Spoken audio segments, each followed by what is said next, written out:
Chosen one, pause for a moment. The world can wait, but heaven cannot. Something sacred is unfolding right where you are.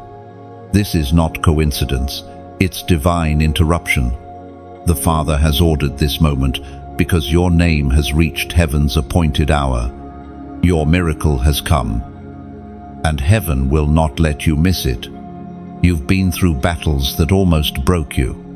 Nights of silence when it seemed like your prayers evaporated into the ceiling. You've seen others rise while you stayed hidden, wondering if maybe you were forgotten. But listen carefully, God does not forget what He plants. You were never buried to die. You were planted to rise. What looked like isolation was actually incubation. Heaven hides its treasures until the time is right. There were seasons when you thought the waiting would never end. You begged heaven for a sign, for movement, for relief. But the silence wasn't absence, it was strategy. God was preparing something so precise, so specific, that only now could it arrive. Every delay has been redefined as divine alignment. Every disappointment was heaven rearranging the path so that when your miracle arrived, it would fit perfectly into your hands. Now, the wind in your spirit is changing direction. You feel it, a quiet shift, a holy pressure. Heaven is whispering, now is the time. The same God who watched over you in the shadows is now bringing you into the light. Nothing and no one can stop what has already been signed, sealed, and released over your life. It is written in the book of Jeremiah, chapter 29, verse 11. For I know the plans I have for you, declares the Lord. Plans to prosper you and not to harm you. Plans to give you hope and a future. This word is your confirmation. Heaven's plan has always included your victory. What felt like chaos was divine construction. What you called delay, heaven called development. God was not punishing you, He was preparing you to carry what others could not. The weight of your waiting has built the capacity for your blessing. You are ready now in a way you weren't before. Chosen one, open your heart. Don't resist the peace that's settling over you right now. That peace is the announcement that heaven has stepped into your situation. The moment your heart says, yes, the miracle begins to manifest. Angels are being dispatched. Obstacles are losing authority.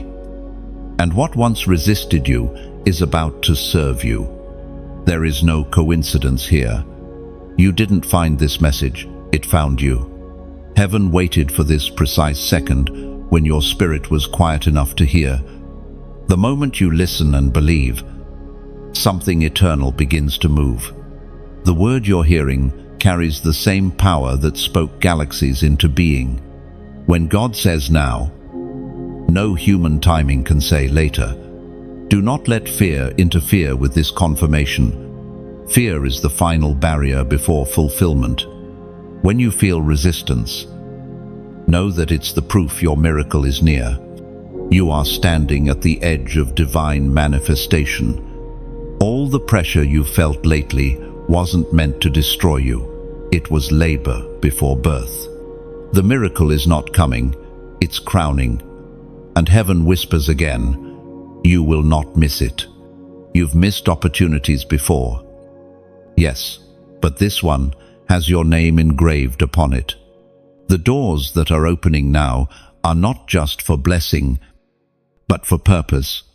What you receive will not only change your life, but will ripple through generations connected to you. This is legacy-level fulfillment. So lift your eyes, take a breath. You've been found faithful in obscurity, and heaven rewards what the world ignores. The same tears that once blurred your vision are watering the soil of your next victory. The same heart that broke is about to overflow. Heaven has declared the shift. Your miracle is here. If this word resonates with your spirit, seal it in faith.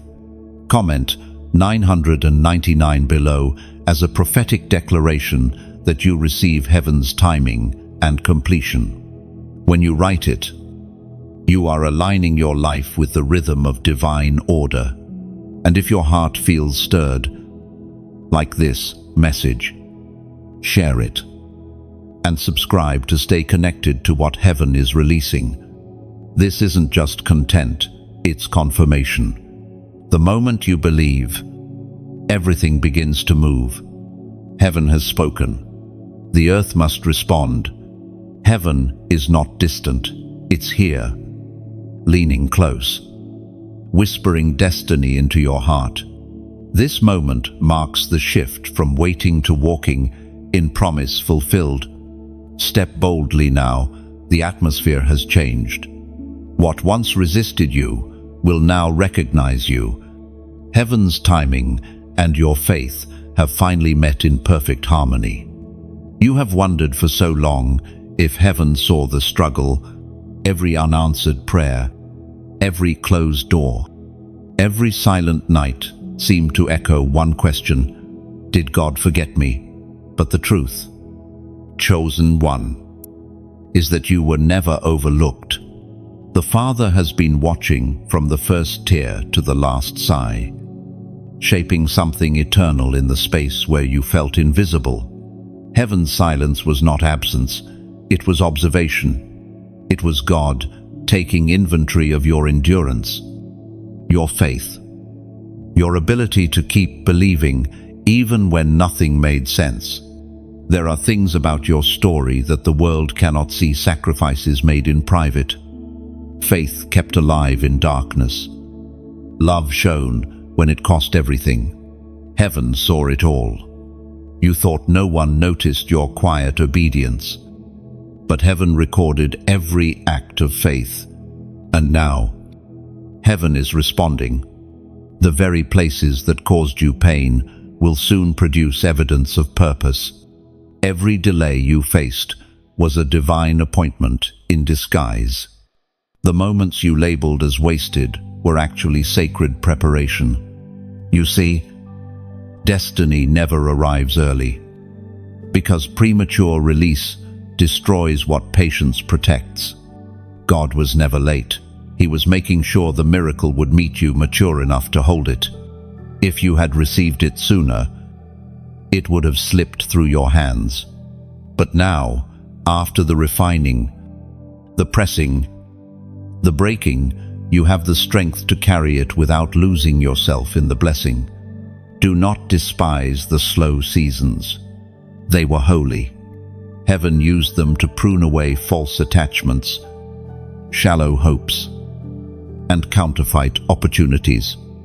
You were not ignored. You were insulated. God covered you from eyes that could not yet honor your value.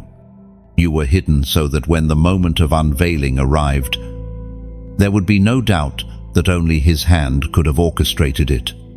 Sometimes heaven's love looks like delay. It looks like closed doors, not as punishment, but as protection. You prayed for promotion, and heaven gave you pruning instead. You asked for speed, and heaven taught you stillness.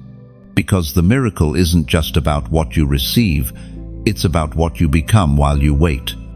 And now that waiting has finished its purpose, the soil has been turned. The timing has matured. The heaven that seemed silent is now speaking with clarity.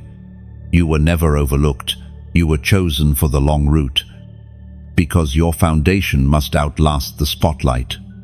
You are being positioned, not for a temporary blessing, but for sustained favor, the kind that doesn't fade when emotions shift or when applause stops. Look back for a moment. The road behind you was rough.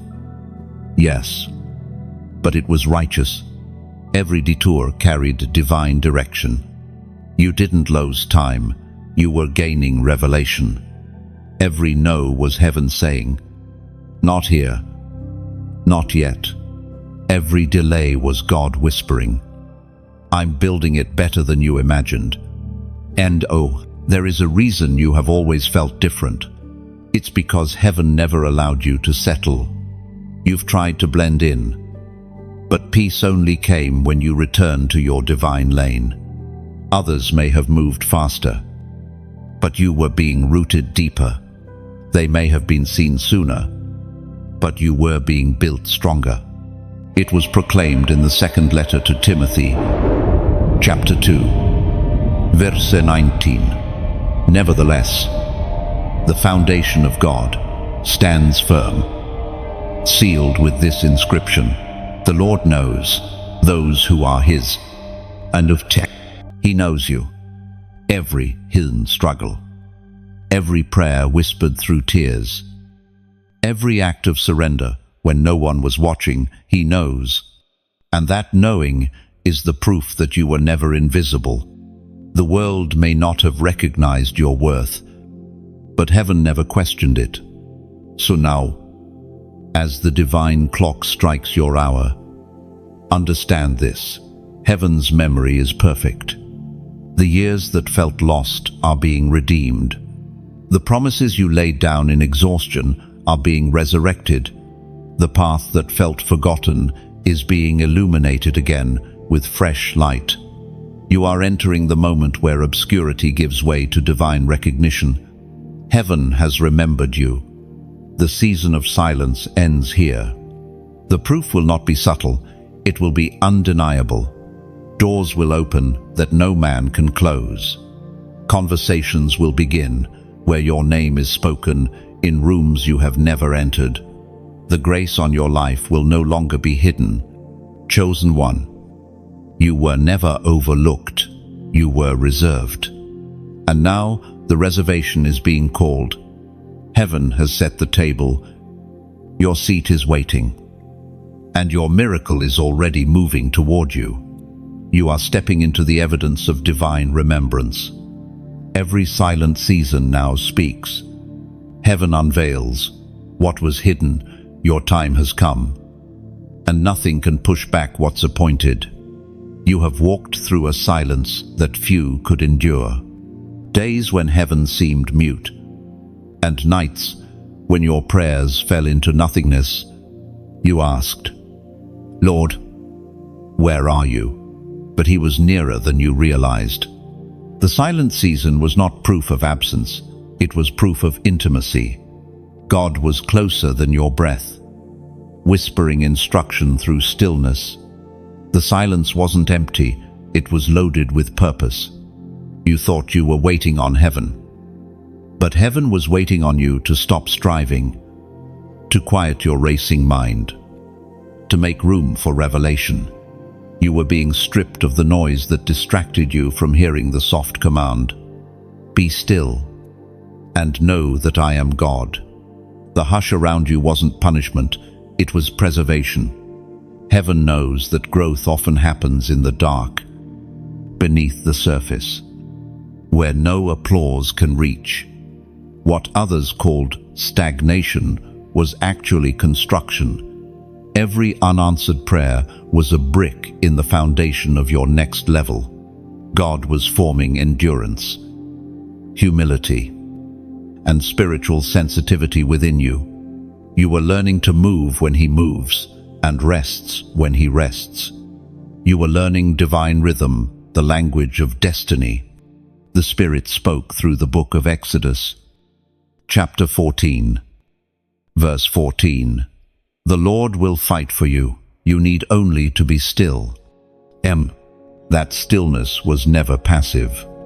It was trust in motion. While you felt nothing changing, heaven was shifting everything around you. Angels were assigned, situations rearranged, and enemies quietly removed. The stillness was a cover under which heaven executed victory on your behalf. The enemy thought silence meant surrender, but it was divine strategy. Chosen one, you have been misunderstood because your journey was not meant to be loud. Others built platforms, you built altars. They chased visibility, you cultivated vision. They wanted recognition, you wanted revelation. And now, that secret work is about to speak. Heaven is transitioning you from hidden preparation to visible fulfillment. There is beauty in this. What was once a whisper will soon become a witness. Every tear shed in the dark has been recorded in heaven's archive of faith. The silence you endured is becoming the sound of testimony. The places that once echoed with unanswered prayers will now resound with praise. Look back gently, not with regret, but with reverence. That quiet path was holy ground. You were being refined, not rejected. The silence taught you discernment. It trained you to hear God's direction, even when He doesn't explain Himself. You've learned that His silence is never void of purpose. It's full of preparation. The season of stillness is shifting now. You can sense movement in the atmosphere around your spirit. The waiting room has turned into the doorway. The invisible battle has ended, and peace now follows you as proof. The miracle that was forming in silence is ready to speak through your life. What is about to unfold will make sense of every quiet night. The world will see results. But only you and heaven will know the cost of obedience it took to stay still. What once looked like nothing was everything. It was your becoming. Now, take this moment and mark it. The silence that shaped you deserves your gratitude. Type "Heaven remembers" in the comments, not as empty words, but as a declaration. When you write it, you are agreeing with the truth that heaven never forgot you. You are acknowledging that every silent season has spoken your name before God's throne. This simple act is not for show, it is a statement of awareness. I have been seen, even when I was unseen. This acknowledgement seals your transition. The era of quiet faith turns now into visible fulfillment. What was sown in silence will bloom in beauty. Heaven has remembered, and the sound of your miracle is already rising. Heaven is moving in patterns unseen, weaving meaning through the years you thought were wasted. The silence that stretched so long now transforms into sound. You will soon recognize that every pause had purpose. Heaven's timing was never late, only perfectly precise. The hidden chapters of your story are becoming holy evidence. You are stepping from shadows into radiant clarity. The same voice that once whispered will now thunder, confirming your identity before all who doubted. This is the unveiling heaven orchestrated from the beginning. Everything is aligning quietly, but powerfully. Heaven's sequence unfolds like dawn, soft yet unstoppable. You are not waiting anymore. You are witnessing. This is the beauty of divine order. Miracles appearing naturally, effortlessly, because the groundwork was already completed in the unseen. Type "Heaven remembers" again, not as routine, but as resonance. These words echo your agreement with God's design. When you declare them, you testify that you recognize the shift. That silence has spoken, and heaven's memory has now manifested as your visible miracle. There comes a moment in the life of every chosen one when heaven decides it is time. No more waiting. No more hiding. No more rehearsing the pain of yesterday. When heaven declares a thing finished, no force on earth or in hell can resist it. Divine timing does not negotiate.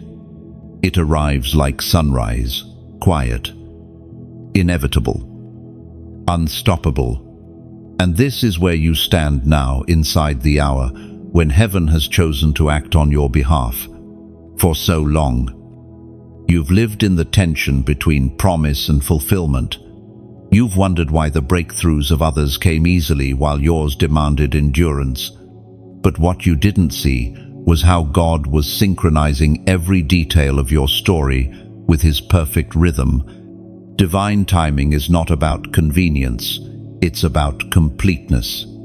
Heaven waits until every piece aligns, until what's coming will bless you without breaking you. You have prayed, "Lord, when will it happen?" And heaven's answer has always been, "When you are ready to hold it." Because miracles are not merely given, they are entrusted. God's timing isn't slow, it's strategic. He never releases what could destroy you through immaturity. And now, after seasons of silence, surrender, and stretching, heaven has decided you are ready. When heaven decides it's time, signs begin to surround you. Things that were frozen suddenly move. Hearts that were closed begin to soften. Conversations align in your favor without your manipulation. You start walking into rooms that once ignored you, and this time, they remember your name. The shift is gentle but undeniable. What was once resisted is now responding to divine order. Heaven's timing carries a sacred authority. When God moves, He doesn't need to explain or ask permission. He simply speaks, and reality rearranges itself to obey. The timing of heaven can overturn years of struggle in a single moment. It can compress what seemed impossible into the simplicity of now. That is the mystery of grace. It works beyond reason, beyond sequence, beyond logic. As the psalmist wrote in the book of Ecclesiastes, chapter 3, verse 11, He has made everything beautiful in its time. Now, you see, the beauty of divine timing is that it doesn't erase your past, it redeems it. The tears you shed become the oil that anoints your new season. The waiting becomes wisdom. The heartbreak becomes holy ground. Every closed door turns into a testimony that God's not yet was never, no. He was saving the best for the appointed hour. Chosen one. It's important to understand that when heaven moves, it often begins subtly. The first signs of divine timing are rarely dramatic. They are peaceful. You'll sense an unexplainable calm, as if heaven has taken over the wheel. Things that used to frustrate you lose their grip. Fear loosens its hold. You stop chasing and start flowing. That is the evidence that heaven has begun to fulfill what was promised. Heaven's decisions are eternal. They cannot be reversed. When God says go, the atmosphere responds. The same wind that once resisted you now carries you forward. Even the delays of man must submit to divine schedule. You are not behind. You are right on time because you walk in the steps of the one who orders them. Do not look back and mourn what didn't happen earlier. You were never forgotten. You were being refined for this very day. The strength you carry now is a direct result of the waiting you endured. You've learned how to trust, how to discern, how to surrender. Without those lessons, your blessing would have broken you. But now, you are prepared to sustain it. The unfolding of divine timing is not loud, it's alive. You can feel it pulsing beneath every moment, turning ordinary minutes into holy encounters. Heaven has already whispered to creation about you. Doors, people, and opportunities are responding accordingly. Everything is moving in harmony with heaven's decree. It is time. And so, without striving, without fear, you step forward. You do not need to force what heaven has already released. The miracle is not chasing you.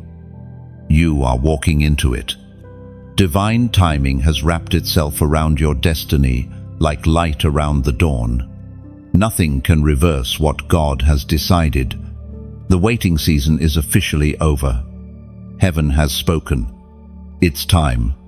Heaven's clock has struck, and every promise hidden in delay now awakens. The unseen becomes seen. The waiting heart finally exhales under divine certainty. Everything once delayed now flows freely. The rhythm of grace overtakes striving. You no longer chase destiny. Destiny recognizes and rushes to meet you. The moment has arrived. What heaven decided cannot be undone. Step forward. The atmosphere bends to favor you. Time itself now carries your divine signature. You can feel it, can't you?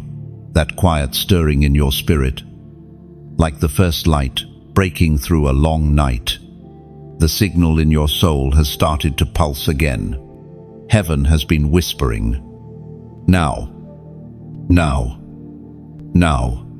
It's not just a sound you hear, it's a vibration that you feel. Something divine is aligning deep inside you, and your spirit knows it before your mind can name it.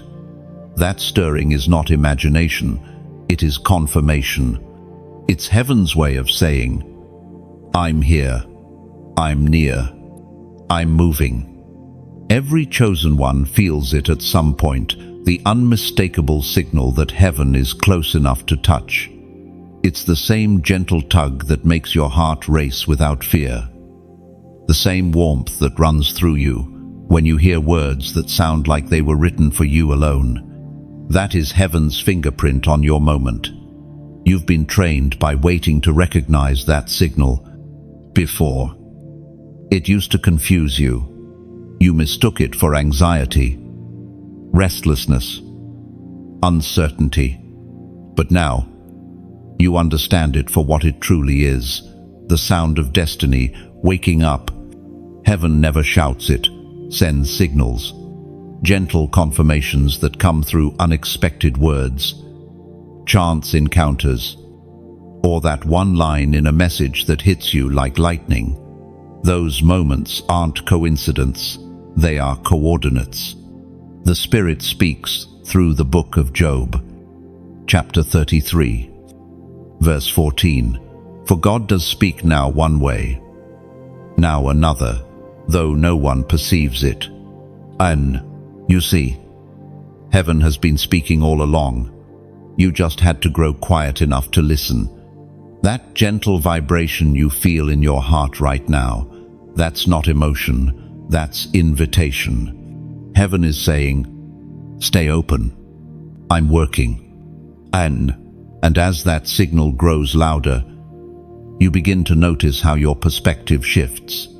What once made you anxious now feels like anticipation. The very storms that once scared you now serve as reminders that change is coming.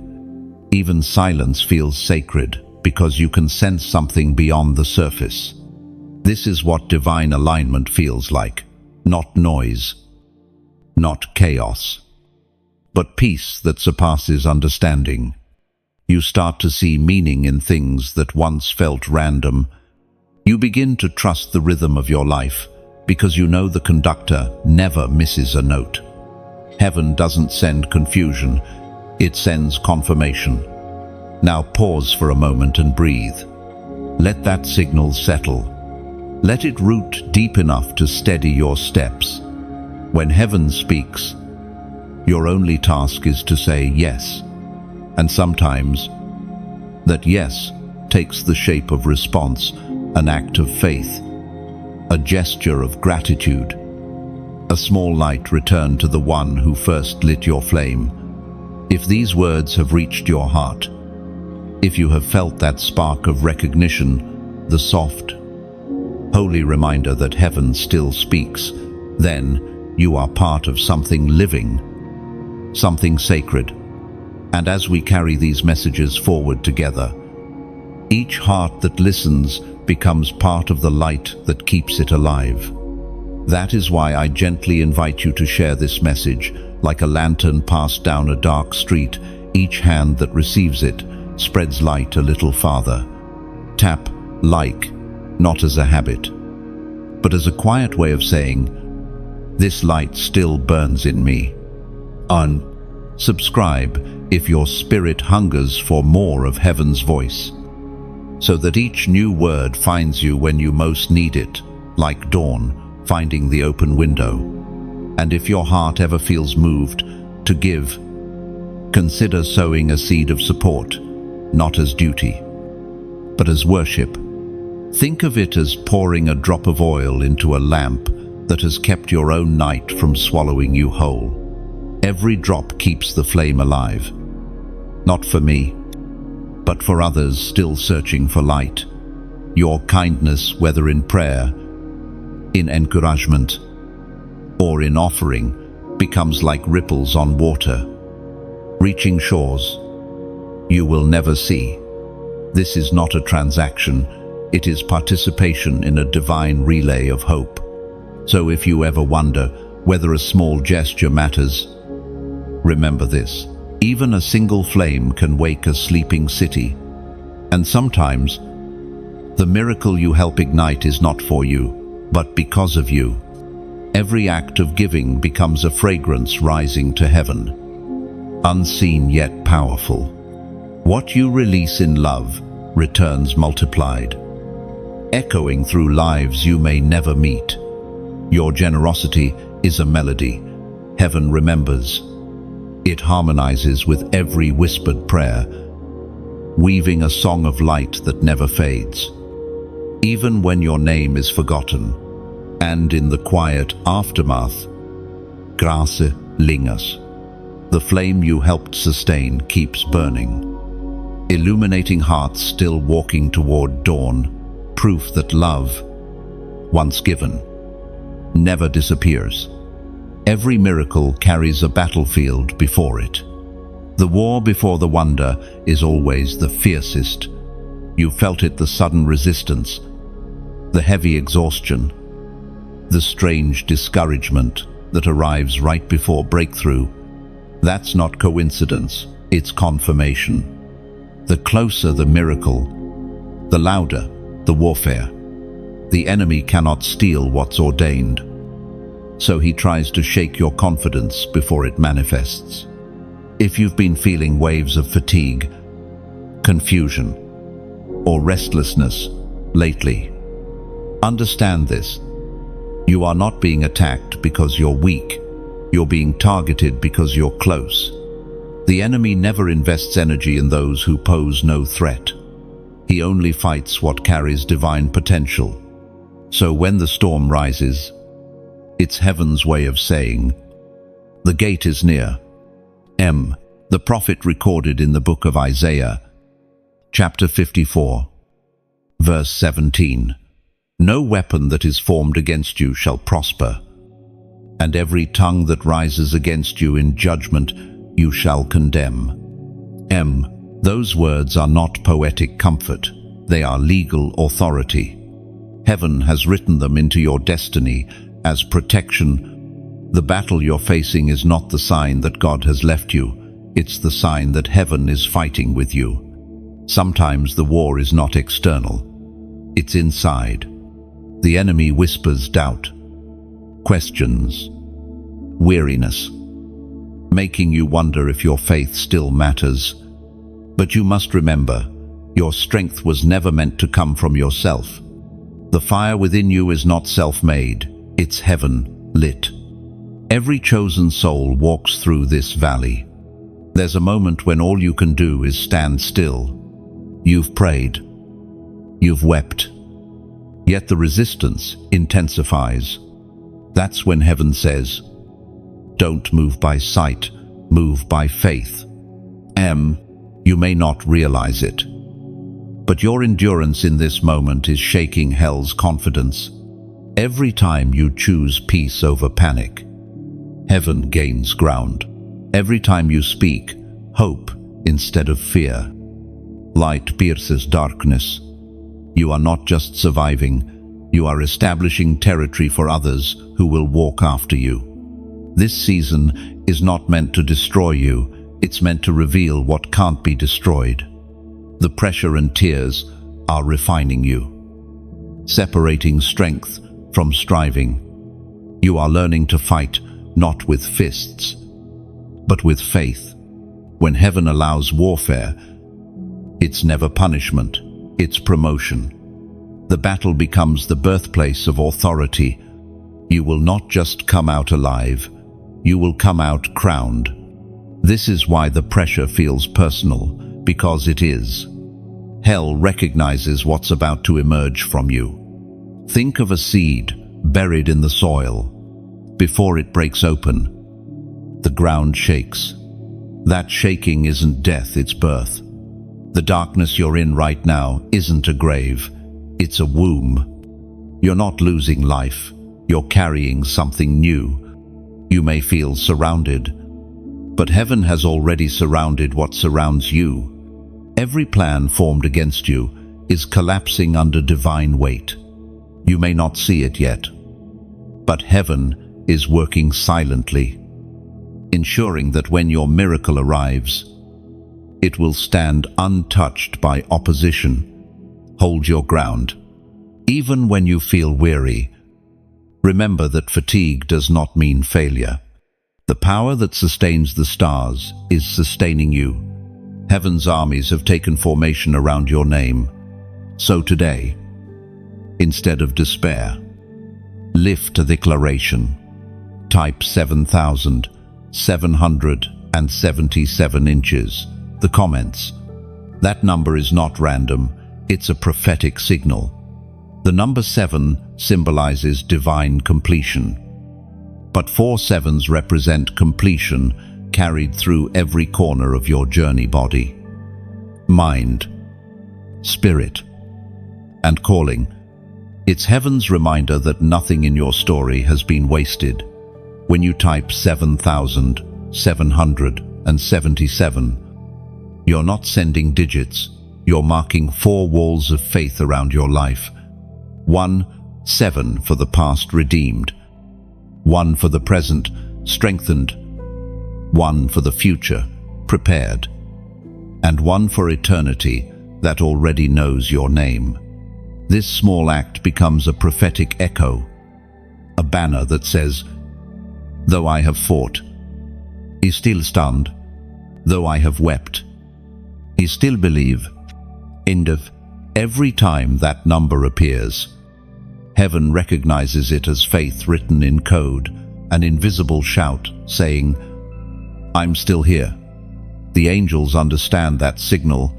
The darkness does too, and it trembles. You are not losing, you are lasting. You are not breaking, you are being built. The war before the wonder is almost over, and heaven is already celebrating your victory. Heaven has heard your endurance and marked your resilience. The storms that tried to bury you have only revealed your roots deep, unshakable, grown strong beneath divine instruction. Type 7,777 again as remembrance, not repetition. Each stroke affirms your alignment with heaven's rhythm, fourfold completion encircling you, sealing what's begun, and declaring, the war is over. The wonder begins. There is always one last push before release. One final attempt from darkness to make you doubt what heaven has already decreed. The enemy's last attempt is rarely loud. It comes dressed in subtlety, whispers of fear, shadows of past failures, reminders of wounds you thought had healed. But remember this, deception is the last refuge of the defeated. The moment lies increase. Truth is about to be revealed. When heaven has already announced your miracle, the enemy has no authority to stop it, only to distract you from it. He can't block what's ordained, so he tries to blur your focus. He wants you tired, doubtful, and reactive, because distraction is his oldest weapon. Yet even this is part of the pattern. Every great unveiling comes with one final wave of confusion before the calm of clarity. The writings remind us in the book of Proverbs, chapter 12, verse 19, "Truthful lips endure forever, but a lying tongue lasts only a moment." That verse is not just about words, it's about realities. Lies, no matter how convincing, are temporary atmospheres. They dissolve under the light of revelation. That is why, in this final stretch, the enemy throws illusions that seem real but vanish the moment you stand firm. The storm is loud, but it cannot last. It has already lost the right to remain. The enemy's last attempt often comes as exhaustion, not because you're weak, but because your spirit has carried so much. You've been standing, believing, praying, hoping, and when victory draws near, the weight of the weight feels unbearable. This fatigue is not failure, it is labor. You are not collapsing, you are crowning. Think of a woman in travail. The pain before delivery is the most intense, not because something is wrong, but because something holy is about to emerge. The closer you are to birth, the stronger the contractions. That's what your spirit feels. Now, a divine push. Heaven is saying, hold on just a little longer. The miracle is pressing through. End quote. In this final stretch, everything false tries to reappear. Old temptations, old thoughts, even old fears knock at the door, pretending they still have power. But their time expired when you decided to trust again. The last attempt of darkness is always nostalgia, the lie that says, go back to where it was safe. But you've already outgrown that version of safety. What you called safe was actually small. When you feel the pull of old cycles, do not panic. Simply recognize them for what they are: echoes of a defeated season. The enemy has no new tricks. He only recycles old ones, hoping you won't notice. But you are wiser now. You've walked too far in faith to fall for shadows. This is where your vision matters most. The same eyes that once saw problems are now trained to perceive patterns. You can discern that not everything shaking is breaking. Some of it is simply shifting. Heaven shakes what can be shaken, so that only the unshakable remains. If you sense resistance rising again, remember, it's confirmation, not contradiction. Every time you get closer to revelation, the counterfeit tries to shout louder. But truth is not threatened by imitation, it's revealed by it. The moment you stand unmoved, the lie loses its stage. You may feel the tension between weariness and wonder, between pressure and peace. That tension is the evidence of transformation. You are no longer who you were, but not yet who you're becoming. And in this divine in-between, heaven is stretching your capacity to carry greater glory. Understand this: the final attack is not to destroy you, it's to test what you've learned. It's heaven's way of showing both realms that your faith is real. The darkness would not be trying this hard if it didn't already know it's losing you. You've crossed a point of no return. Every attempt to make you quit will backfire. Every wave meant to drown you will carry you closer to the shore. You are the living proof that persistence is stronger than pressure. The enemy is not fighting your past, he's terrified of your future. And so, stand still, not with fear, but with quiet confidence. You don't have to argue with lies. Truth defends itself. You don't have to fix everything. Heaven is already finalizing what concerns you. This is not the moment to run, it's the moment to rest in faith. The enemy's last attempt is also heaven's final test. Will you trust the silence one more time? Will you believe that unseen hands are still working? Because if you do, The next sound you hear will not be the roar of resistance, but the whisper of release. The darkness is always loudest before dawn, and the dawn, chosen one, has already begun to break. When the battle quiets, heaven often gives one command that seems small, yet carries enormous weight. Stand still. To the world, stillness looks like inaction. To heaven, it is warfare in its purest form. Standing still doesn't mean doing nothing. It means refusing to let fear dictate movement. It is trust embodied. Surrender performed. You stand not because you have no choice, but because you have made your choice to believe beyond evidence, to trust beyond understanding. In moments when everything inside you wants to run, heaven whispers, "Be still." Stillness is the posture of victory before it's visible. It's what turns waiting into worship and pressure into peace. The human heart wants to fix, fight, and control, but heaven's command is different. Let go, and I will do what your hands cannot. The still heart becomes the stage where God performs miracles. There's a reason the divine voice so often says, "Fear not." Fear is movement without direction. It runs but never arrives. Stillness is movement guided by faith. It doesn't rush, yet it reaches everything appointed. Every moment you choose calm over chaos. Heaven moves for you. Stillness isn't stagnation, it's surrender at its highest frequency. It was spoken through the psalmist in the book of Psalms, chapter 46, verse 10. "Be still, and know that I am God. I will be exalted among the nations. I will be exalted in the earth." End quote. That command is more than instruction, it's revelation. To be still is to remember who is in charge. It's heaven reminding you that divine power does not require your panic to work. The miracle does not depend on how hard you try. It unfolds in the space you create by stepping back.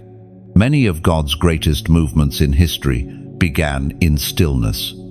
The sea didn't part until Moses stood still and stretched out his hand.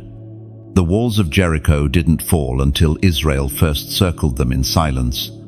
Even Christ, before raising Lazarus, paused to pray and wait. Stillness always precedes sound. When you finally surrender striving, you begin to notice how loud fear truly was.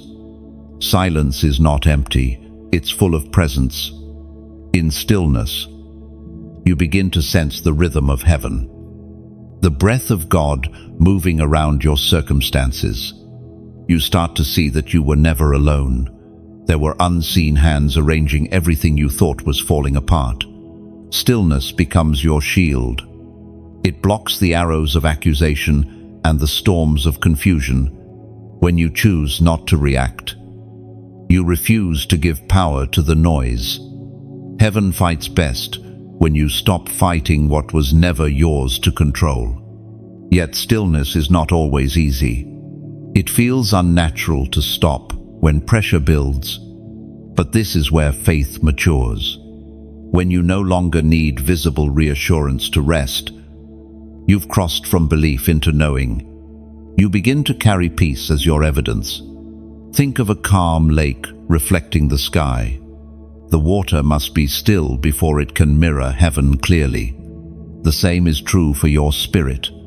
When your soul is at rest, revelation becomes reflection. You begin to see what heaven sees. The chaos outside cannot distort what's anchored within. This kind of trust cannot be taught. It is cultivated in the quiet between battles.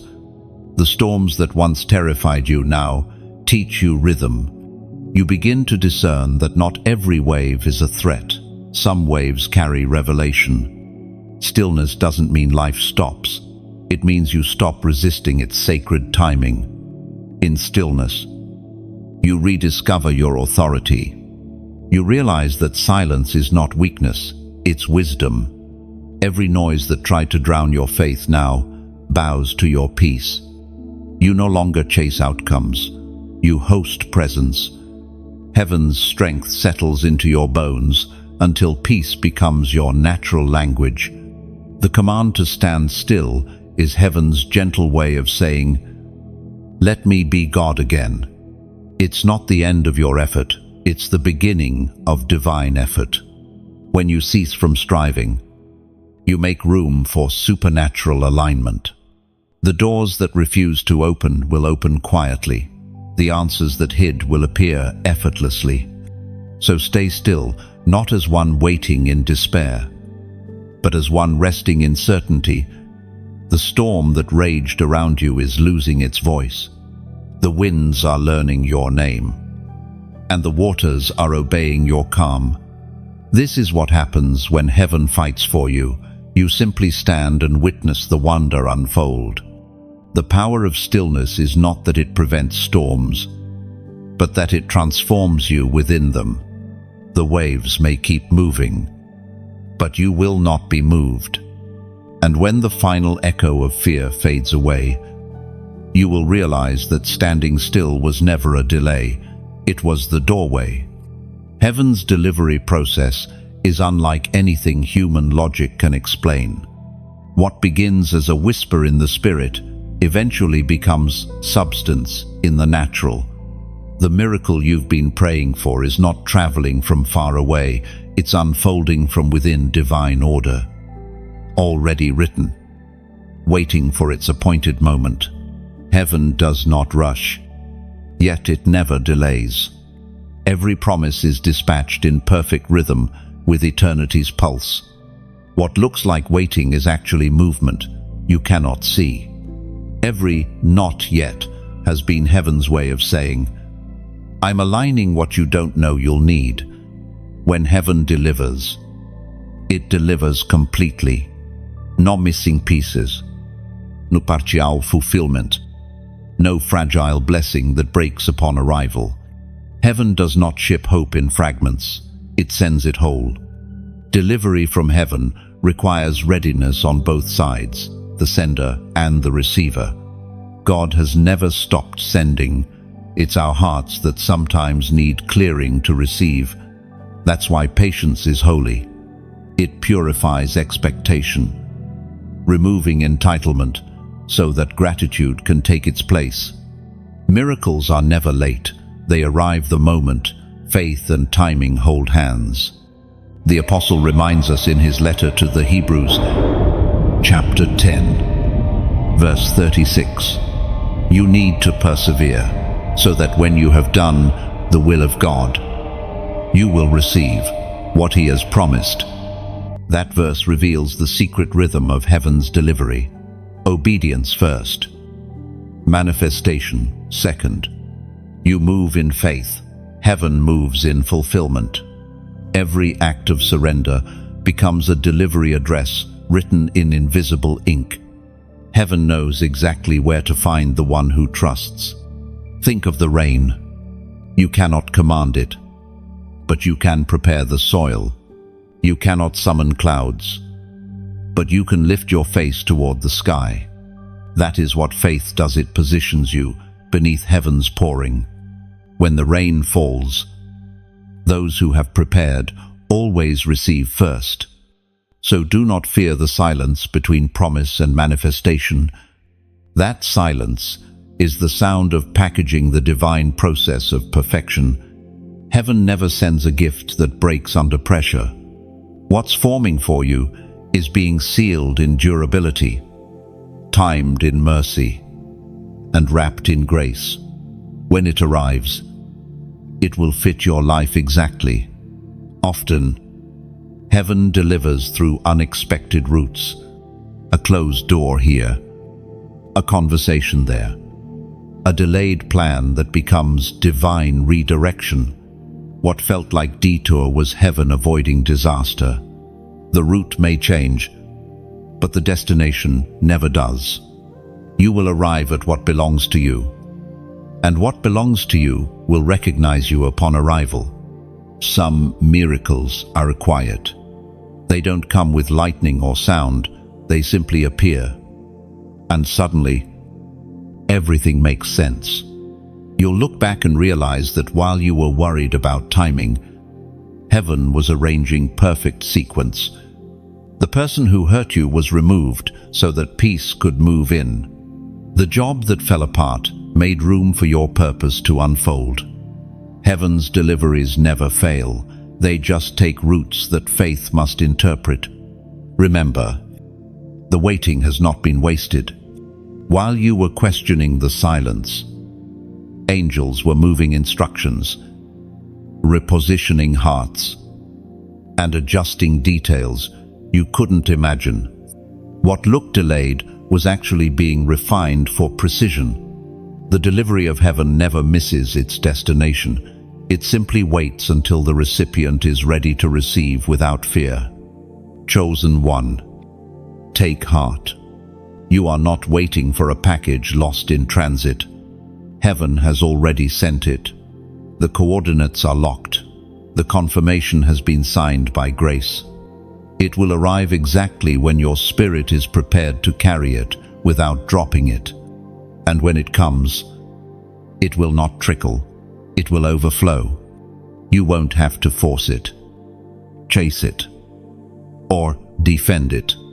Heaven's gifts come with peace. And peace will be your signature of authenticity.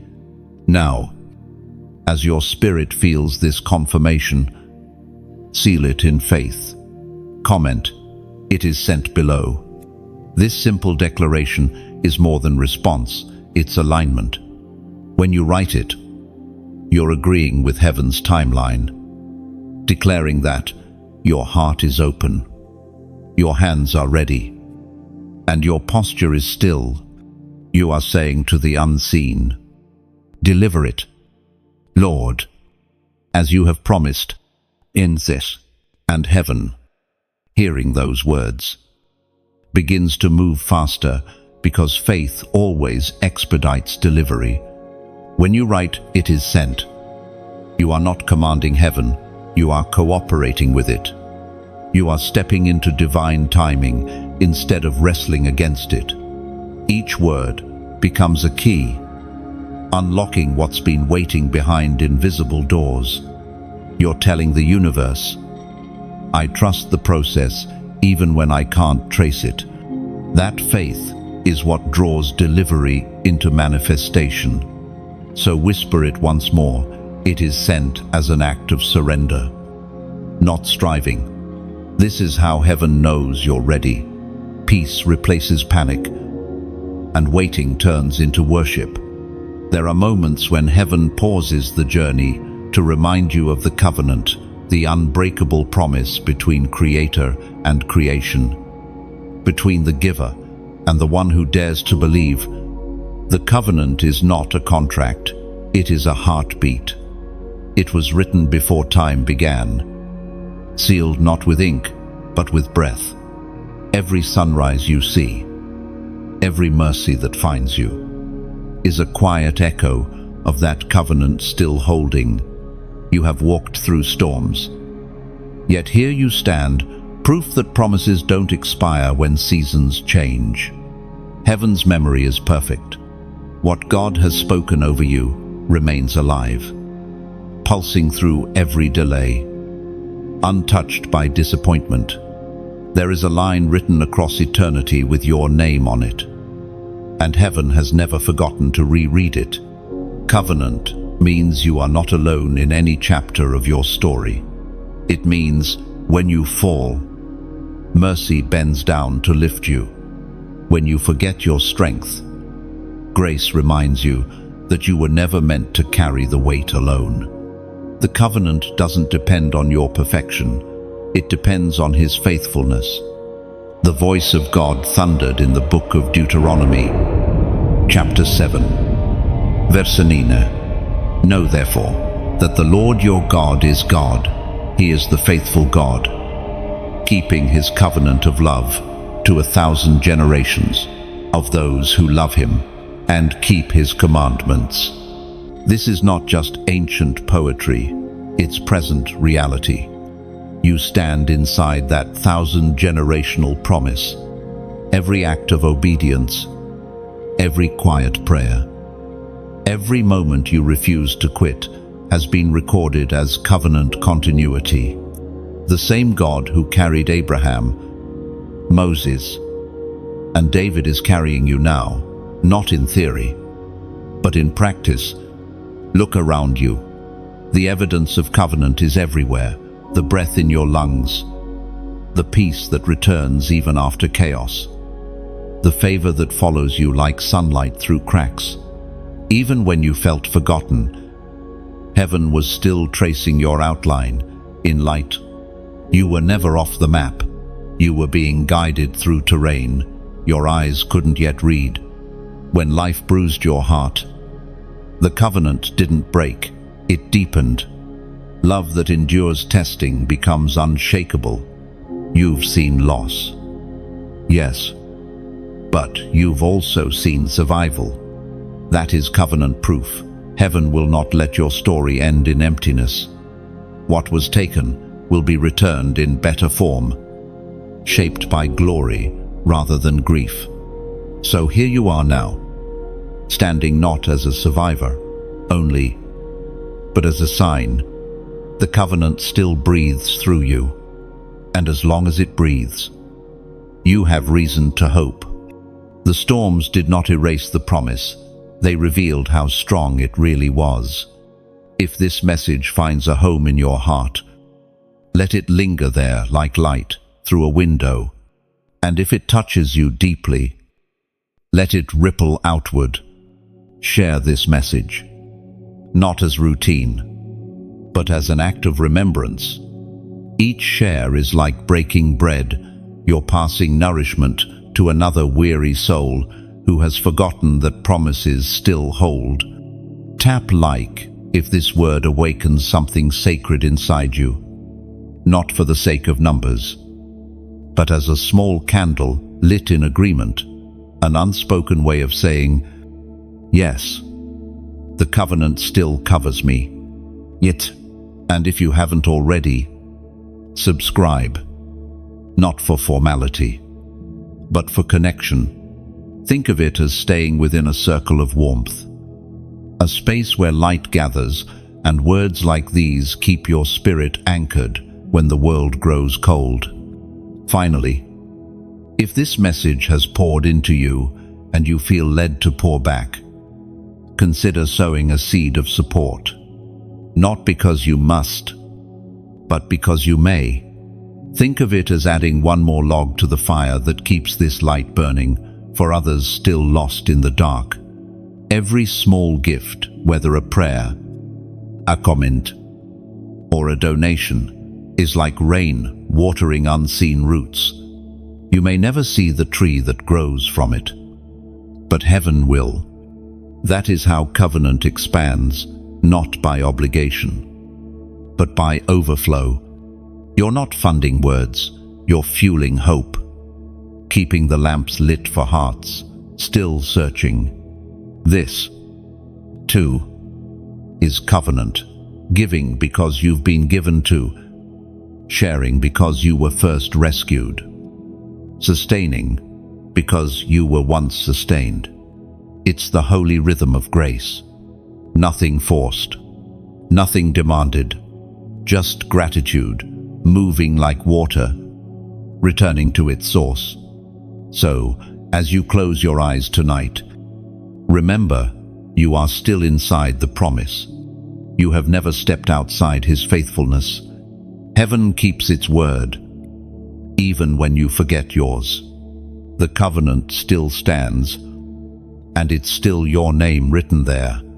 There comes a point in every chosen life when the path turns sharply, a divine intersection where obedience becomes the key that unlocks everything heaven has been holding.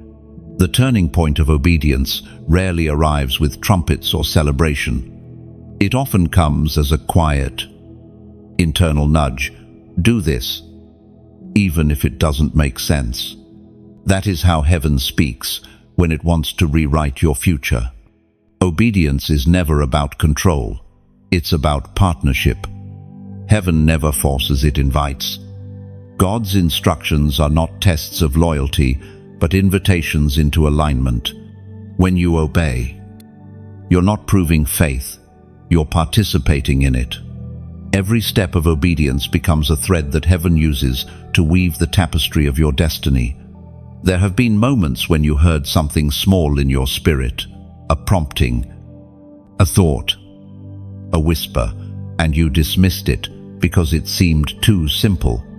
Yet, the greatest miracles are often hidden in simple acts of obedience. Moses lifted a staff, and seas parted. Elijah poured water on an altar, and fire fell. Peter threw a net one more time, and overflow came. None of those acts made sense until after the obedience. That is how heaven works. It asks you to move first, so that miracles have somewhere to land. The apostle wrote in his letter to James, chapter 1, verse 22, "Do not merely listen to the word, and so deceive yourselves. Do what it says." That verse isn't a demand, it's an awakening. Listening gives revelation, but obedience gives manifestation. The distance between hearing and seeing is often a single act of trust. You've heard the promise for years, but heaven is now saying, move. The miracle you've been waiting for might already be standing at the door, waiting for your hand to turn the knob. Sometimes obedience feels like surrendering control. You may not know how the outcome will unfold, but that's the point. Heaven doesn't require you to understand, only to trust. When you take that step, even trembling, the atmosphere begins to shift. Doors begin to unlock that no prayer could open until obedience inserted the key. Obedience is not about earning favor, it's about stepping into it. The moment you say yes, eventually, heaven hears it loudly. Your willingness carries weight in the spirit realm. Every yes becomes an earthquake that shakes open prison doors, fear, doubt, pride, hesitation, until you stand free to walk into what's been waiting. And the beauty is this: you don't have to be perfect to obey. Heaven does not ask for flawless performance, only honest surrender. God never bless perfection, He bless participation. The miracle is not in your strength, but in your willingness. You may feel small, but obedience multiplies your reach. It turns your yes into a bridge for blessings you didn't even ask for. Think back on the moments that changed you most. Weren't they born out of small obediences? A conversation you didn't plan, a decision you felt led to make, a risk you took without full clarity. Those weren't random. They were rehearsals for this moment, the moment where your next yes will unlock your next level. The turning point of obedience is sacred because it's where heaven's will and human will finally move in rhythm. It's not about surrendering identity, it's about discovering it. The more you align, the more you recognize yourself in the reflection of God's intention. You stop striving to create destiny and start cooperating with it. Sometimes obedience means walking away from something good so that something divine can replace it. Sometimes it means staying when you want to leave, speaking when silence feels safer, or forgiving when the wound still stings. But every act of obedience carries resurrection power. It brings life where death once lived. And when you obey, heaven moves quickly. What took years to build without alignment can shift in days when obedience enters. It's not magic, it's motion. Faith without obedience is potential energy. Obedience turns it kinetic. That's why heaven celebrates every yes. It means the divine plan can finally breathe again. You don't need to know every detail of where obedience will lead. Just take the step that's in front of you. The path will light up as you move. And when you look back, you'll realize that what felt like risk was really rescue. Heaven was not testing you, it was training you to trust. So walk in obedience, not as obligation, but as opportunity. You are not losing control, you're exchanging it for divine guidance. The moment you step out in faith, you'll discover that the miracle wasn't waiting ahead of you, it was waiting inside you, ready to respond the moment you said yes. There are moments in your journey when heaven sends a sign so personal, so specific, that your heart knows immediately it's not coincidence, it's confirmation. These moments come quietly, wrapped in numbers, timing, symbols, or sudden clarity. Heaven communicates in patterns, and when you are sensitive, you begin to notice that nothing is random anymore.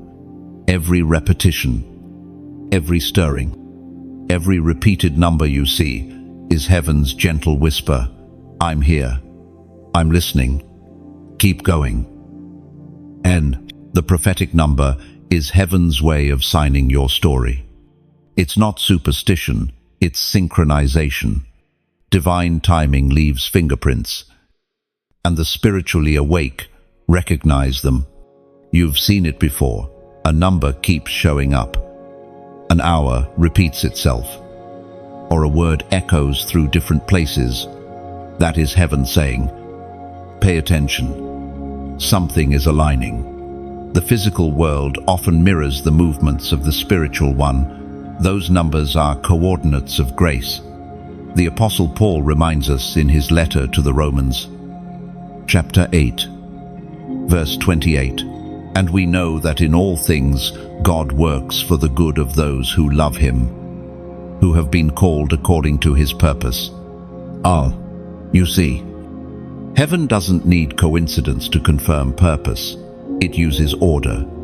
Everything that looks random is still part of a grand rhythm. The numbers that follow you are reminders that your steps are counted, your prayers are measured, and your destiny is unfolding precisely on schedule. You are not drifting, you are being directed. For many, these signs appear during moments of doubt. It's as if heaven waits for the noise of fear to rise before sending a small, sacred signal through numbers that cannot be ignored. It might be a license plate, a clock, a verse reference, but when it comes, peace follows. Because you know it's not the world calling, it's heaven checking in. When these prophetic numbers appear, they do not carry luck, they carry language. They speak of covenant, direction, and timing. They are heaven's mathematics of mercy, reminding you that not 1 second of your waiting has been wasted. Even your wandering had purpose. Every setback was an equation of grace leading to fulfillment. Some call them coincidences. You will learn to call them confirmations. They are like heaven's handwriting along the walls of your life. Letters written in invisible ink that only faith can read. And once you begin to see them, you realize how deeply you are known, so known that heaven customizes reminders specifically for you. Numbers are not just figures, they are frequencies. They vibrate in spiritual harmony with heaven's heartbeat. Each number carries essence, beginnings, completion, covenant, renewal. When heaven highlights a specific one to you, it's a signal of shift, a reminder that the unseen is moving faster than the visible. Today, as this word finds you, heaven is confirming that alignment has begun again. The patterns are returning because heaven is opening a new chapter in your story. The same numbers you start seeing repeatedly are not random flashes. They are divine appointments. Heaven is saying, you have re-entered the rhythm of promise. So let this moment be your confirmation. Don't brush it off as another message scrolling by. It's your spiritual timestamp proof that your faith has been registered in heaven's system. The sequence has started. The answer is being delivered. And this time, nothing will intercept it. To mark this moment, type 555 inches, the comments.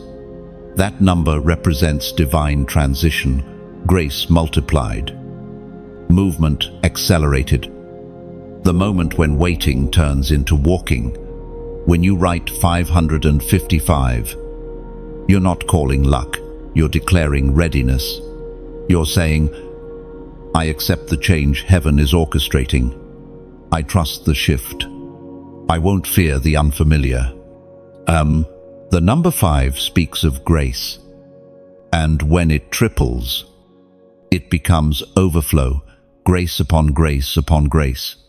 555 is heaven's signal that the season is turning, that you've graduated from the lessons of waiting into the phase of movement. Every repetition of that number whispers, what you lost is being restored, but greater. No. So, as you type it, let your spirit agree.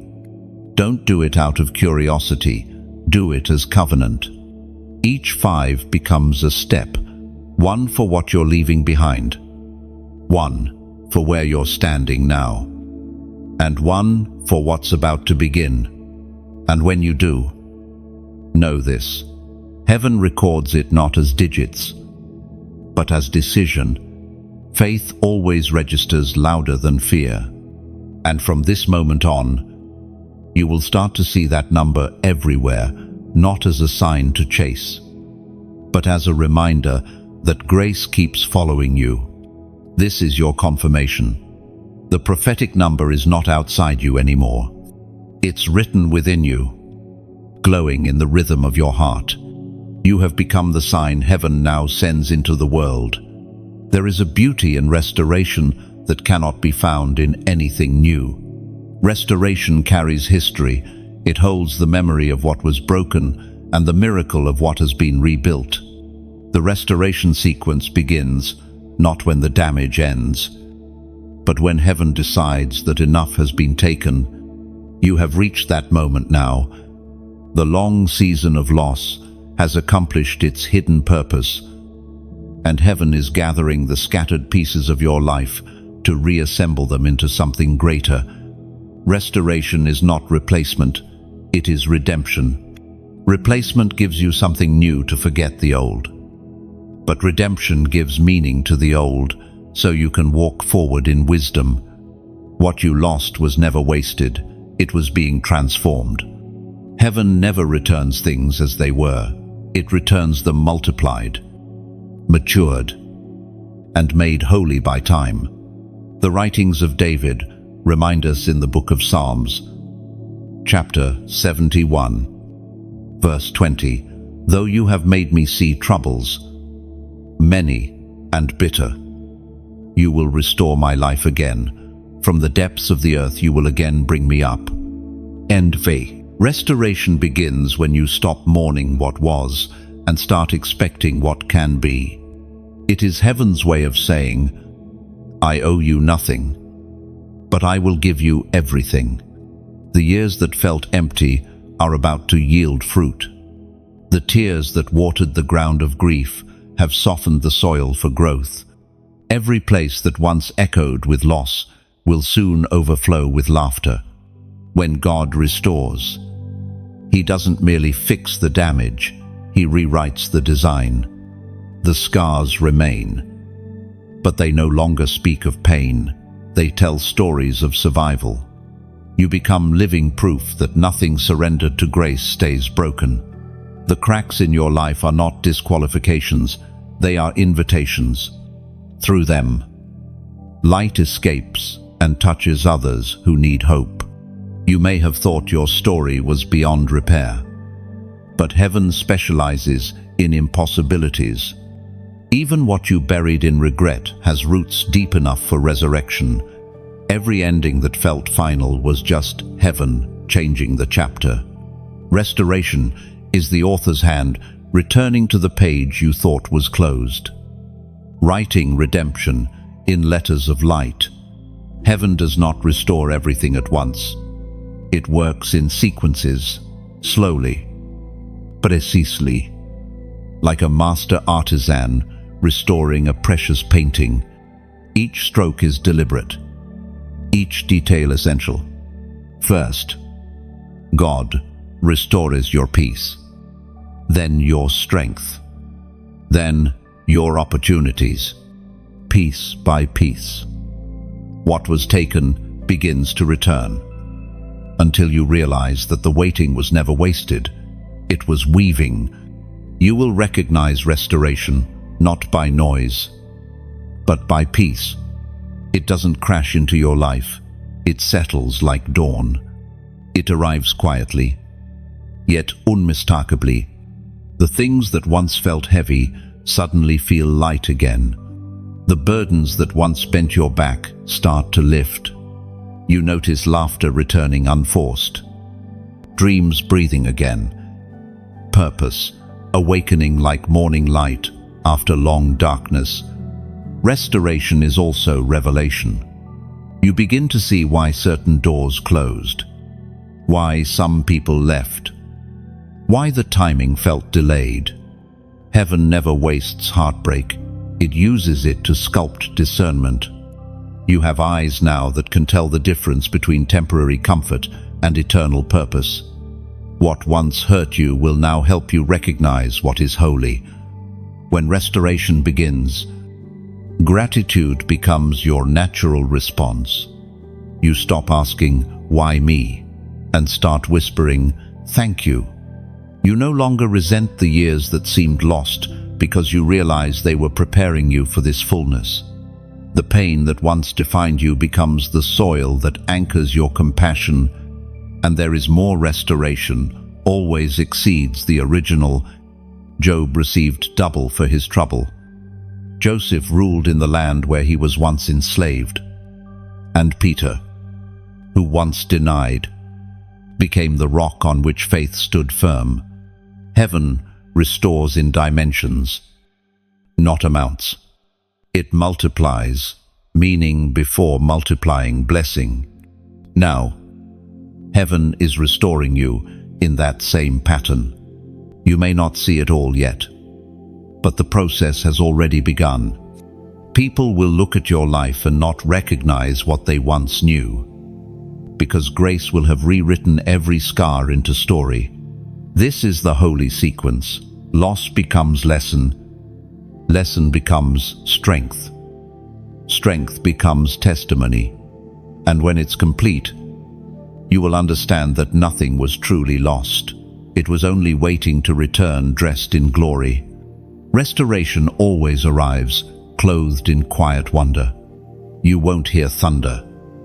Only the soft recognition that peace has returned and purpose has found its rightful place again. You will see the beauty in every healed fracture. The pieces once scattered now shine brighter together, reflecting how heaven never restores halfway. It always restores in overflowing wholeness. There comes a sacred hour when what was hidden must finally be seen. Heaven never conceals forever. It covers for cultivation. Every seed planted in secret eventually pushes through the soil into light. That moment, chosen one, has arrived. The season of being unseen has ended. The public unveiling begins. Not for vanity, but for validation. Heaven does not reveal to impress, it reveals to testify. You have been hidden, not because you were forgotten, but because heaven was protecting the formation of something fragile. Visibility before maturity can destroy what destiny is trying to develop. The cocoon looks like confinement to the caterpillar, but to heaven, It is the womb of transformation. You weren't trapped, you were being prepared for flight. Every hidden season has a reason. When no one noticed your effort, heaven was shaping your excellence. When no one applauded your growth, heaven was recording your faithfulness. You were building endurance in the shadows so that you could stand strong in the spotlight. Every unseen prayer, every quiet act of obedience, every private victory, they have all been accumulated into this moment of unveiling. It was proclaimed in the Gospel of Luke, chapter 8, verse 17. For there is nothing hidden that will not be disclosed, and nothing concealed that will not be known or brought out into the open. End. Those words are not a threat, they are a promise. The unseen is destined for revelation. God never invests in what he intends to bury permanently. When he hides, it's to protect. When he reveals, it's to glorify. You are stepping into the stage heaven has been building in silence. The light that will soon find you has been waiting for years to shine in your direction. The unveiling doesn't always come as public applause. It might appear as sudden recognition, open favor, or divine connections aligning effortlessly. People will begin to see in you what heaven has always seen. The difference between this moment and the past is that now you are ready to carry visibility without losing humility. The hidden season taught you that visibility is not identity, it's assignment.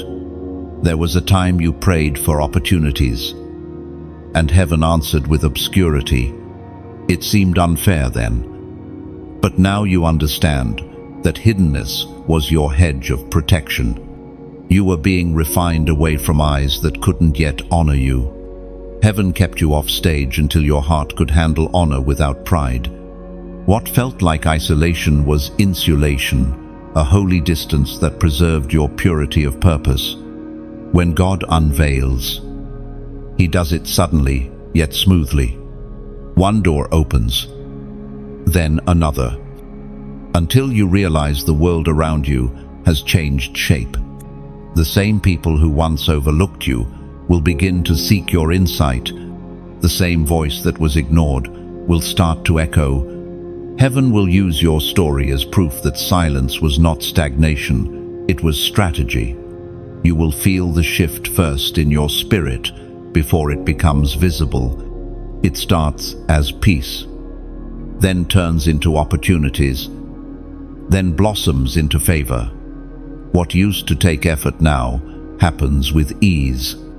It's not luck, it's divine momentum. Heaven is honoring your hidden labor publicly, not because you need validation, but because your visibility will give others permission to believe again.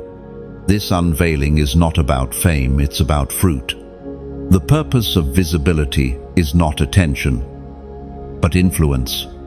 You will be positioned in places that need your authenticity, not your performance. The world is starving for voices that carry light, not noise. And that is why heaven kept you hidden, so that when you finally spoke, your words would carry weight. Do not fear this unveiling. You are not stepping into something unfamiliar. You are stepping into what you were secretly trained for. The same grace that kept you in silence will guide you in sound. The light that now finds you will not burn you, it will bless you.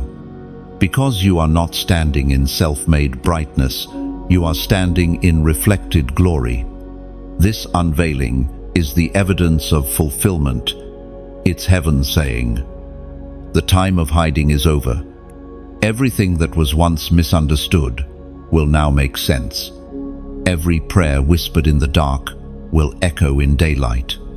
Every seed you sowed, unseen, will bloom before many. So stand tall, not with pride, but with peace. You are not being exposed, you are being exalted. The unveiling has begun, and heaven is already shining through you. The light that now surrounds you is gentle, not blinding. It carries memory, mercy, and meaning, proof that every hidden moment was preparation for purpose. Heaven unveils not to display, but to declare. Your story becomes a living lantern, guiding others from darkness toward the same grace that restored you. There is a sacred strength that comes when heaven crowns a witness. It's not the kind of crown made of gold or jewels. It's invisible, woven from endurance, humility, and faith. You are now that crowned witness, the living proof that God's promises don't fade with time. You have walked through fire and emerged fragrant with grace. You have seen loss, yet love still rises in you like dawn refusing to die. To be crowned by heaven means to carry evidence. It means your life tells the story of survival turned into purpose, pain turned into prophecy. Crowning doesn't announce perfection, it reveals perseverance. You stand now as the testimony heaven wanted to write through your existence. Every trial was a word, every tear a sentence, and this very moment the chapter of triumph. It is written in the first letter of Peter, chapter 5, verse 4. And when the chief shepherd appears, you will receive the crown of glory that will never fade away. That promise is alive in you now. The crown you wear is unseen but unmistakable. It glows in your gentleness, your resilience, your capacity to forgive. You don't need applause to prove it. Peace itself has become your proof. Crowned witnesses don't shout, they shine. Their presence carries calm. Their words restore. Their eyes hold compassion earned through brokenness. You have become that person, the one whose silence carries more weight than others' noise. Heaven didn't crown you for show, it crowned you to serve. The light on your life is not for spotlight, it's for direction. It shows others how to find their way back home. When you wear this invisible crown, even your smallest actions become sacred. A smile, a word of kindness, a prayer whispered for a stranger, all of them ripple into eternity. This is the quiet power of those who have endured. They no longer strive to prove. They simply are. Their existence itself is testimony. If this word rests in your spirit, let it linger softly. Share this message like a lantern passed from hand to hand, not to promote noise, but to spread warmth in the cold corners of someone's night. Every share becomes light, finding another wandering heart. Tap like if you feel peace stirring within you. A simple act that says, yes, I see myself in this light. That touch of agreement is your way of polishing the crown heaven placed on you. Subscribe if you wish to keep walking this road of reflection together. Think of it as remaining by a fireside, where each new word is another spark that reminds your soul it's still seen. And if this message has given you something sacred, let your gratitude move gently. Leave a comment, a few sincere words of what this spoke to you. It's like carving your initials on the wall of faith, proof that light reached you and lives on. Finally, if your heart feels led, sow a seed of support, not because you must, but because it's beautiful to give where you've been fed. Picture it as adding one more drop of oil to the lamp that keeps this light burning for others. Every gesture, however small, becomes part of a greater flame. None of this is obligation, it is invitation. The same grace that crowned you now invites you to keep that circle of light alive. Share, like, comment, or offering becomes one more golden thread in this ongoing story of faith. You, crowned witness, are proof that heaven's promises endure. The crown you wear is humility, adorned with hope. Walk gently, shine quietly, and let your very existence keep whispering the truth. The glory has not faded, it has only begun to glow. The air around you feels lighter now, doesn't it? That's the quiet echo of heaven's applause, soft, unseen, but unmistakably real. It's the sound of your obedience being celebrated. Each breath you take now carries peace as its companion. You no longer move by fear or urgency, you move by rhythm. The same rhythm heaven used to crown you. Your story no longer trembles under the weight of what broke you. It stands tall, steady, glowing with the calm strength of someone who has already won. Every step forward is a continuation of grace. You're not returning to who you were. You're rising into who you were always meant to be, steadfast, luminous, whole. And as heaven watches, it smiles, not because you are perfect, but because you finally understand. Being chosen was never about rising above others. It was always about shining among them. When heaven restores and crowns, it never stops there. The miracle you receive is never meant to rest only in your hands. It carries a mission. Every gift from above comes with an assignment: to overflow, to become the spark that awakens others. What you have endured has not only built strength within you, it has created a path through which others may find their way. This is the law of overflow. What heaven pours into you must eventually pour out through you. You may not realize it yet, but you have become a carrier of hope.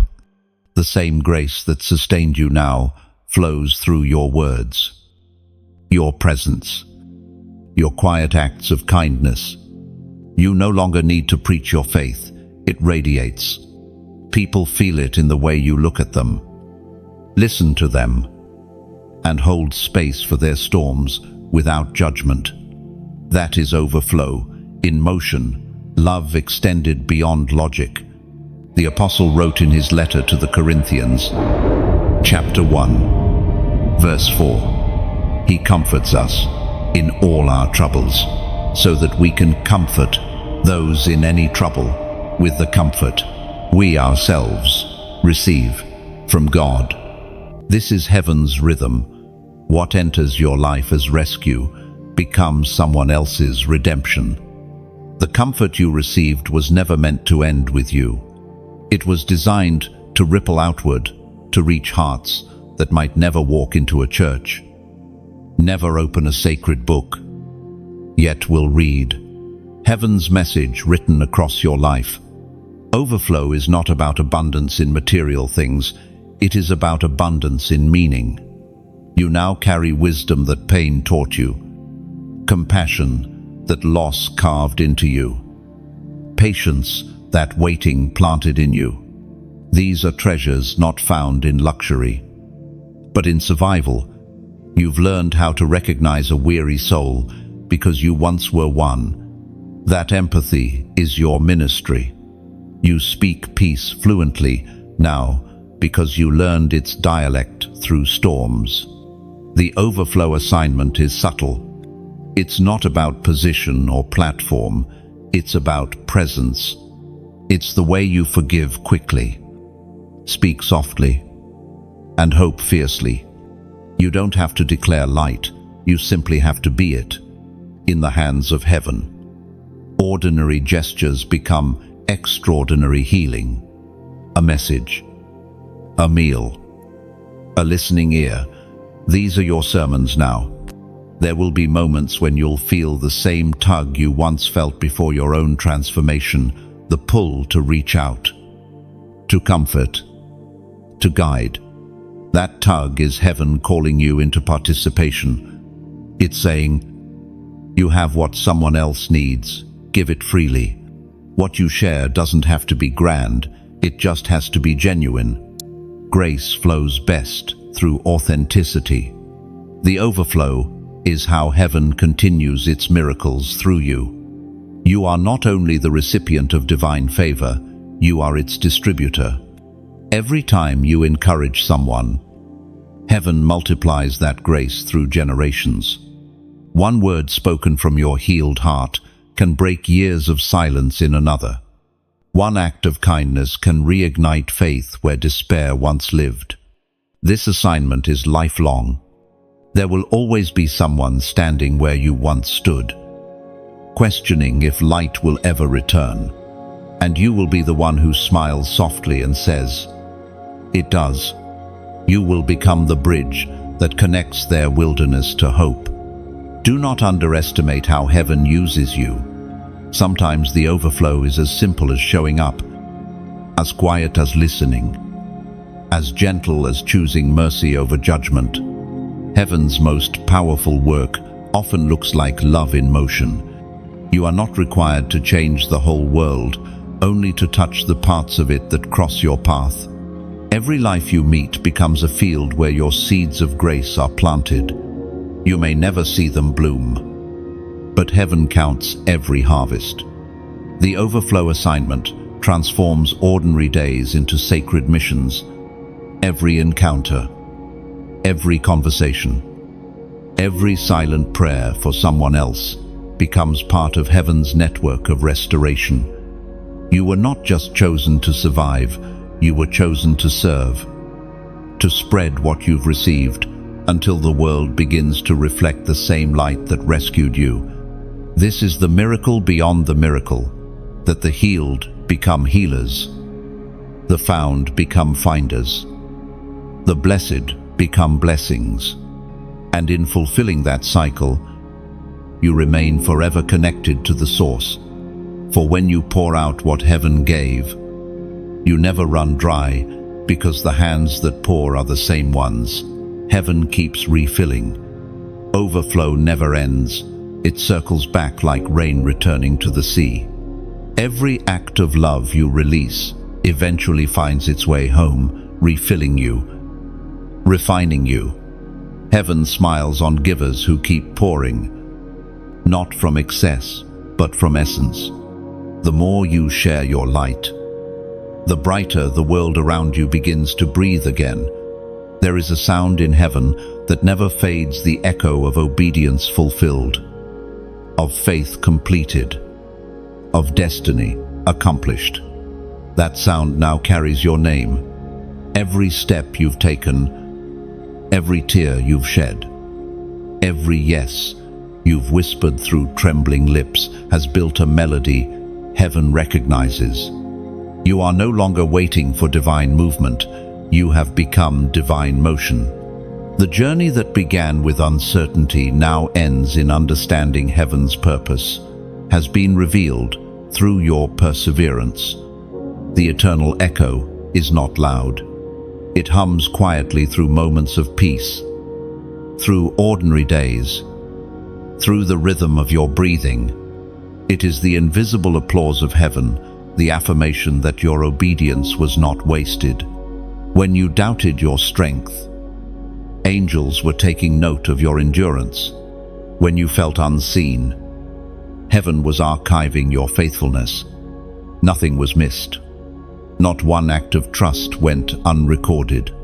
As the ancient psalmist wrote in the book of Psalms, chapter 112, verse 6, "Surely the righteous will never be shaken, they will be remembered forever." That remembrance is what the eternal echo sounds like. It's the sound of heaven remembering you, not as a name on a list, but as a life that illuminated darkness. Every moment of pain that once seemed meaningless now returns as glory. Every loss becomes light. Every wound becomes witness. Heaven echoes not words, but essence. It repeats the vibration of lives that reflected the divine heart. This is the mystery of eternity. Heaven doesn't measure time in minutes, it measures it in meaning. What you've lived through has become eternal because it carries eternal purpose. The echo of your obedience will continue long after your voice rests. Somewhere, someone will find courage because you refuse to quit. Somewhere, a soul will find faith because you once stood still and believed. That is how eternity records victory, not as noise, but as legacy. You were never meant to fade quietly into existence. You were designed to resonate, to leave a holy frequency behind that never dies. Every chosen one carries a sound, a signature vibration that reflects heaven's image through human experience. When you walk in purpose, you tune the earth closer to heaven's pitch. Your life becomes a note in the eternal harmony of redemption. The echo that heaven hears now will travel through generations. Children not yet born will reap the peace you planted in prayer. Lives you will never meet will bloom from seeds you sowed in silence. This is what it means to live eternally, not merely to exist forever, but to make forever better by existing. The eternal echo carries both rest and resonance. It says, "It is finished." But also, it continues. The moment you complete one mission, heaven begins another. Through the lives you've touched, you become continuity itself, a bridge between heaven's intention and humanity's need. If you listen closely within, you'll hear it now, that quiet hum beneath your heart, like the aftersound of a bell. That is heaven echoing your yes. It vibrates through your thoughts, your dreams, your legacy. It's the rhythm of fulfilled purpose, the sound of peace no storm can interrupt. And here lies the wonder. The eternal echo doesn't end with you. It expands through you. Every person whose life brushed against yours now carries a fragment of that sound. Kindness multiplies it. Forgiveness amplifies it. Love perfects it. Even after you leave a room, the peace you carried lingers there. That's the echo working, continuing, reminding. The echo is not bound by time or place. It travels through prayers, through words spoken decades later, through small acts of compassion that ripple outward indefinitely. You have become part of heaven's symphony, an unending collaboration between divine grace and human willingness. So rest, not as one who's finished, but as one who's fulfilled. Rest, knowing that your life sings still. Every good deed you've done continues humming somewhere unseen. Every soul you've touched carries a trace of your song. This is how heaven multiplies one life into many. You are the eternal echo, proof that light does not die. It only changes form.